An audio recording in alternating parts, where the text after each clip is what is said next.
So this is a series of talks to complement my book Don't Think of the Black Cat and Other Aphorisms. You see, if I said to you, whatever you do, don't think of that black cat down there, the first thing you're going to think of is the black cat.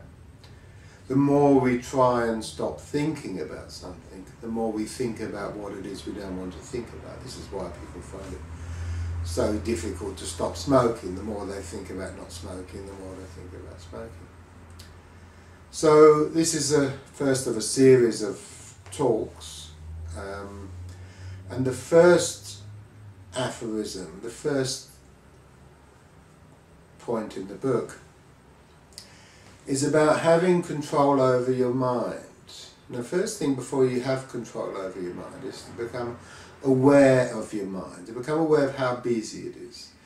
Some people, the notion of being aware of their own thoughts is completely alien to them. I've even said to people about being in control of their own thoughts and slowing their thoughts down. And they say, well, that's nonsense, because they think they are their thoughts, and the more they slow them down and the less thoughts they have, the less human they are, I suppose. Other people, the idea of having control over your thoughts is fairly sensible. So the first thing you've got to realise is how busy your mind is and what your attention's taken up with. So the first exercise you can do to become aware of this is you take a number. Now 0 is a completely quiet mind, absolutely crystal clear with no thoughts. 10 is a mind that's so busy with thoughts you couldn't even get another thought in there. And I often get clients who come in and they say, you know, their minds are so busy, they just want peace, they can't get to sleep, everything's too traumatic for them, they don't concentrate on anything because their mind's just taking them here and there.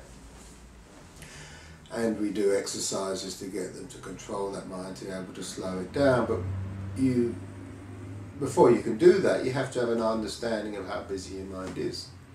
So just take this moment to take a snapshot, right, where you are at this moment, from 0, which is a very quiet mind, to 10, which is a totally busy mind. Just take a number.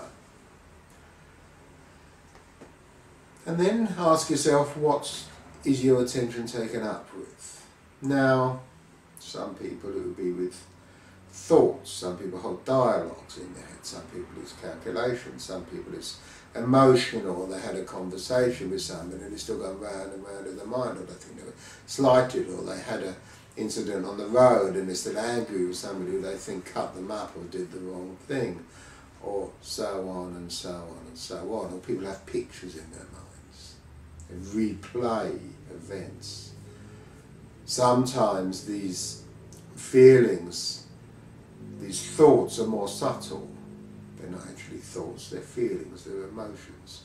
People can get angry, and it's not as if the mind's taken up with a physical thought.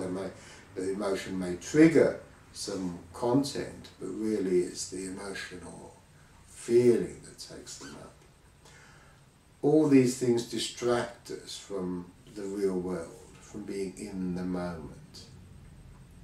So before we can do anything about being in the moment, you have to become aware of how busy your mind is and what your attention's taken up with. Because every moment of every day, your attention is on something. So find out what your attention's on. And we'll continue this later on.